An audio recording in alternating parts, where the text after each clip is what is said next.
Colchester native Richard Bland has grown up in and around the theatre arts community of Colchester. So it comes as no real surprise when he trained to become a professional actor and theatre director. Fast forward to 2024 when he started teaching stagecraft at adult acting classes at the Headgate Theatre, which quickly sold out and led to expansion into other local venues. We invited Richard in to talk through his journey and ethos, which has a particular focus on making acting classes accessible and, more importantly, affordable.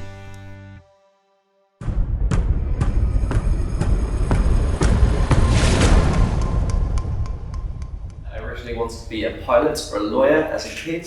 I couldn't be a pilot when I was told that my eyesight was too bad, which was devastating as an 8-year-old boy. And then I found out being a lawyer was a lot of hard work. So my parents sent me to a different kids club every week. And then I went to CATS, Kids Amateur Theatre Society at the Headgates, and never looked back. Basically, all the opportunities that I'd had were either in musicals, which I was happy to do, but not really my bag, or I could be the page boy in the local Shakespeare. There were no meaty roles for young people. There were certainly no kids groups putting on the big plays that everybody wanted to do. So me and a group of friends said, okay, well if no one's going to put them on, then let's put them on. So we started Mad Hatter Productions, which the slogan always was by kids, for kids, or by young people, for young people. And we put on those plays that we desperately wanted to put on ourselves and have parts in, and cut our teeth directing and stage managing and producing things like Metamorphosis, Mice and Men. I decided pretty much when I was 8 that I was going to drama school, and a lot of my teenage years were just like, oh, I'm just waiting to go to drama school. That is what I'm going to do, much to the irritation of my dad, who he was very, very supportive. But I think there was part of him that was always hoping, this will fizzle out, then we'll get a proper job, won't we? It didn't. When I got the opportunity to audition for drama schools, I went for everyone I possibly could. I applied for drama school for 4 years. Had about 30 auditions, and it cost me £3,000 in terms of travel, in terms of the audition fees, which were astronomical then, even worse so now. When you are young and you don't have a job and your family aren't particularly well off, it's a big old hole in the wallet. You have to really want it. I got into Guildford School of Acting in the end. I applied for that, and that was actually one of the worst auditions I think I did. I felt awful about it. I was like, okay, we'll just wash my hands of that one. 2 days later, I found out I was the first one to be given a place that year, and went there. I was worried about how to pay for going there, but I applied for just some help and ended up getting a full scholarship with full maintenance grant as well. Training was fantastic. Visiting practitioners were fantastic. The team that put together the course were fantastic, and it was comprehensive. The only drawback I'd say to GSA was just that it isn't in London, and this isn't a gripe I have with GSA. This is kind of a gripe I have with the industry. Everything is incredibly London-centric. Not a single agent or casting director came to our final year shows, which is what you are gearing up towards. That drama school, my undergrad drama school experience, was fantastic, and there are now so many things. Now I've kind of been wanting to like actor training and coaching and directing. I didn't have a clue what was going on in my undergrad. I had no idea why we were doing some of the things we were doing.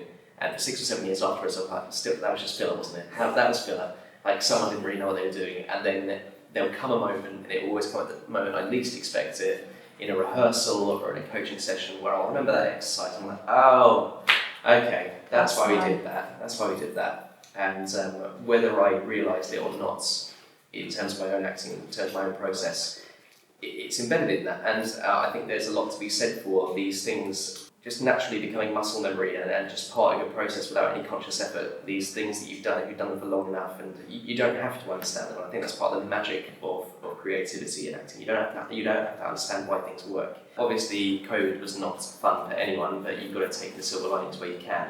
And it gave me 2 or 3 months respite in that initial part. But I'd lost 4 jobs, not all of them performing jobs, but 4 jobs. And about 3 months in, I was like, oh, I make no apologies, and I don't hide the fact that I struggle with mental health issues and have done for the best part of a decade. And I realised, having taken a break from it all, I was like, right, this is what's not making me happy. I keep trying to fit this square peg in a round hole, and have been for as long as I can remember. Constantly needing the validation, constantly putting up with the judgment, constantly putting up the instability. And I thought, why am I doing this? I'm 30, the thing I've done my whole life, I don't know that I want to do it anymore. What on earth do I do now? I knew I still wanted to do something in storytelling and being creative, and I just took a punt and applied for a few postgrads in directing. Got a couple of places, went to Bristol Old Vic, and within the first week or two there, when I was working with the students, it's a very collaborative school, you work with all the courses on everything.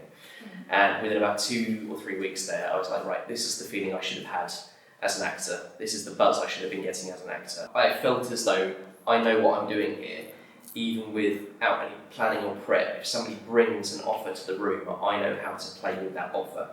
And I know exercises and tips and tricks and getting used to working with people. I know how to bring that, I hope I know how to bring that to the best version of that it can be. Not to say that there is a best version, there's just lots of different versions, but a version that hopefully the artist is most happy with, because if the artist is happy with it, chances are the audience will be as well, but also it's kind of by and by, you know, it doesn't belong to you the second that you put your art out there anymore.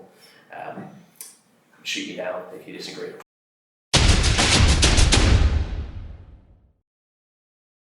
Over the course of my postgrads, as much as I love directing, I did kind of click into the fact that it's actually acting training that gives me my biggest buzz, especially if someone thinks that they can't do something and then we just play a load of games or try this exercise or just try something totally left field and then the penny drops for them. Like, I feel like the penny drops for me. I'm like, okay, that's the magic moment, yeah. So yeah, when I came back to Colchester, there's always been such a massive arts community in Colchester, but all of the initiatives tend to be for young people, kids, 16 to 21, 16 to 25, or the over 50s. And I thought, well, there's loads of people, every other person I speak to when I tell them about what I do, like, oh, I love doing drama at school. Let's create a place for those people who love doing drama at school. Whether that be that they want to get into their local Amdram show or they're auditioning for London. It makes no odds. Everybody needs to be practicing the same craft. I love finding weird and wacky ways to do theatre and screen and acting and performing, and just sort of bringing them to the room and going, okay, well today we're going to try some mayor hold. So everybody grab your sticks, we're going to chuck them at each other. Because why not? And what I always say actually at the start of each of these classes, and I will get back to how the classes came about, but what I say at the start of any group, I say to them, more than half of the stuff we do in this class, you won't get or you won't like. And that's perfect, because you then have choices. You can either go, okay, I don't like it, I don't get it, it's not part of my process, or I don't get it, I do like it, so let's find out more about it. But in any eventuality, you're getting closer to your process. What makes you an artist? What gets the best work out of you? And the better you know that, the more discerning you can be about the projects that you get involved in, the more you can know yourself when you're working with a creative team. If I've got an audition with a director and I'm just trying to guess what it is I think that they want for the person playing this role, if I were in the director's position, I'd be bored. And I'd be like, I don't want you to please me, I want you to do the best job for this show. So one of the questions I always ask an actor is, how do you work best? And they're like, oh, essentially, however you want me to. And I'm like, no. Do you work through movement? Do you like to start outside in? Are you a thinker? Do you like to do all the research and the homework to begin with? Do you like to talk these things out, or do you like to get them up on their feet straight away? Do you work with music? Are you a very physical performer? Do you need puppets? Do you work through animals? Do you buy into Stanislavski, Meisner, Strasbourg? Are you a Shakespearean actor? Do you work best with verse and the classics? I found it frustrating that so many people wanted to get involved in the arts, and even at amateur and community level there's so much gatekeeping going on.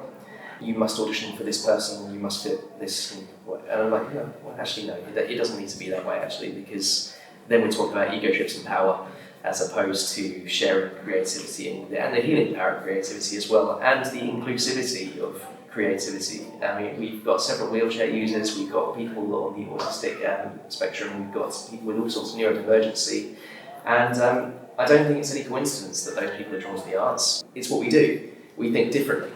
That's not to say we think any more special than your average Joe, but we need a place too. And why can't it be a room where we're playing? It's really important to be playful and to be experimenting, but we are taking the work, not ourselves, seriously. And it makes no odds, me being from my background, someone next to me being from their background, as long as we're focusing on the same thing, we're only going to enhance the experience of the audience and ourselves by having our unique perspectives on the same thing and share it. And everybody feeling safe to do so as well. Yeah. I started the classes because I wanted to give people space and I wanted to give people opportunity, and I wanted desperately for people to feel as though they were being taken seriously, whatever their ambitions were. Because so much of my experience of being an actor and growing up was people telling me I can't do it. So I've got 2 classes in Colchester at the moment, 1 class in Ipswich, 1 class in Manningtree, and the parameters are sort of dictated by the institutions that I team up with. So Ipswich is 2 hours a week, but Colchester is 2.5, Manningtree is 2.5. Manningtree is considerably cheaper because the lovely Manifest Theatre don't charge me any theatre hire, so I'm not about to swallow that extra cost. I'm like, okay, awesome. More accessible, fantastic. What you're getting is, well, take drama school for example. I don't know if it's the same now, but when I was at drama school, we once did the maths and I was paying £50 a class, £50 an hour long class a day, and it just doesn't need to cost that much. I'm not sticking my middle finger up to institutions. I know they've got all sorts of overheads and all sorts of expenses that they have, but I'm in a position where I don't have that, and I want to do this. So the classes are £15 per 2.5 hour session. But that is the loosest £15 you've ever heard of in your life. I always say to people, literally, it's just a conversation. I would sooner you pay nothing for this block and still be here. We also have the Play It Forward scheme, so you can become a level 1, level 2 or level 3 benefactor, paying either £25, £50 or £75 more than your fees to enable someone else to take part. And loads of people do. It's all kept completely confidential, both the recipient and the people donating, but about 10 or 11 people do across the 4 classes at the moment. That's the financial side of the accessibility. The other side of the accessibility is that we make sure we've got accessible venues. On social media, there's Stagecraft at on Facebook, on Instagram. There is also my website, stagecraft@.co.uk. You can also email me at farmland.stagecraft@gmail.com for any inquiries. And if anybody is watching this that would like to come along and is worried about money, as I'm sure you've got a sense of by now, just have the conversation with me and we'll get something sorted.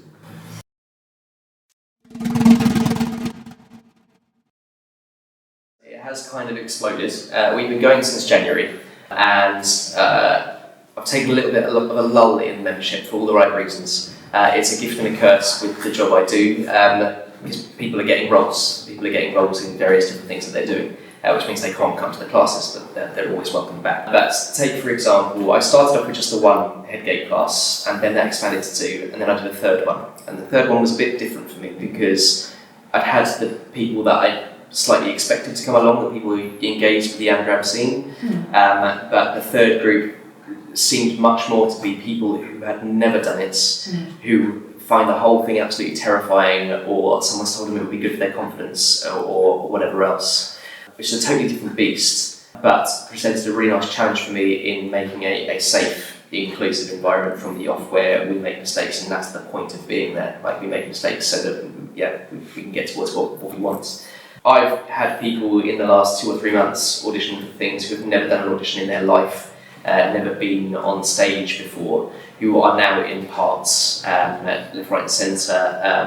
Half the Headgate Panto is made up of members of Stagecraft this year. It's not just getting confidence from the stuff that we do in the sessions, it's also from the community that we build as well. So there have now been about 120, 130 people come through the doors, all of whom, whether they continue coming to the classes or not, are then part of the newsletter, part of the WhatsApp groups, part of the community, and are welcome to partake in any ticket offers that we might find, or casting calls, or whatever. We put every opportunity we can find from around the country, but we locate it to Essex and Suffolk, really, because that's the most relevant. But just people like sort of egging each other on. Like, someone will put in the group, I've got an audition, I'm absolutely terrified and I've never done this before, and 30 seconds later you'll get 20 messages saying you'll absolutely smash it, you were hilarious in the last class we did, or that scene was really beautiful that you did before. Just sort of building each other up. But one of the things I do try and sort of manifest in all of them is that, no, if you do a bad audition or if you do a bad role, I guarantee no one's going to care in a week's time. As long as you don't kill anyone and you don't do something really, really offensive, at worst people won't remember it. We're not saving lives, but hopefully we're enriching lives, but we're not saving lives. There really is, the stakes are so low. We need to act like the stakes are high, but the stakes are so low.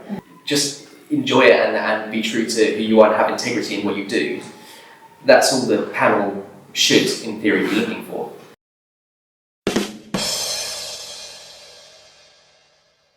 So you've got the brand new starters, the people who have never done any theatre or never been to rehearsals or never done auditions, and that's one side to it. But also you've got a lot of people who come to my classes who are a bit disillusioned with the industry, who haven't done anything for so long, whether it be that they've not been successful in an audition, or they're not getting the audition, or their agents telling them that they shouldn't be going for certain things because they're trying to build their portfolio and their career, and they're just getting really, really frustrated at just not being able to do the thing that they love. So they'll come to the classes, and and some members have asked me about having tiered classes, but it just something doesn't sit right with me about that. I feel as though there are things that pros can absolutely get better at by going back to basics, and the people who are at the bottom of the ladder learn so much from just watching the people who have been doing it for 10, 20 years. But take, for example, there's one woman who I've known for several years but hasn't worked professionally for a good 3 or 4, and she came to classes. She just completely lost confidence. She lost confidence. All she was being put forward for was commercials and kids shows, neither of which she wanted to do. She was like, this is not what I thought acting would be. This is not what should I just go do something else? And I said, well, maybe you should, I don't know. But that comes to classes, and we'll see what it's all about.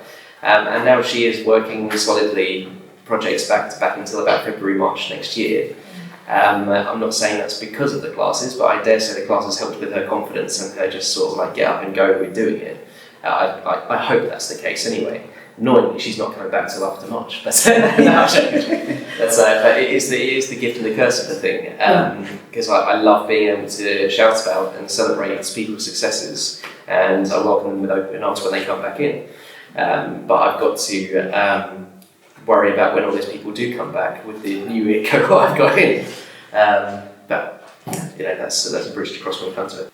So with my anxiety disorder, I now try my best when asked things like, where do you see yourself in 5 years' time?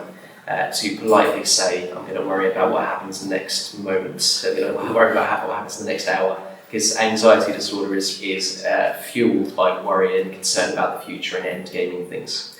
I'm not adept at it yet, but it's what I'm trying to do. But in terms of what I'd like to do, I'd like to keep on doing stagecraft, I'd like to keep on expanding that, I'd like to keep on creating work out of that.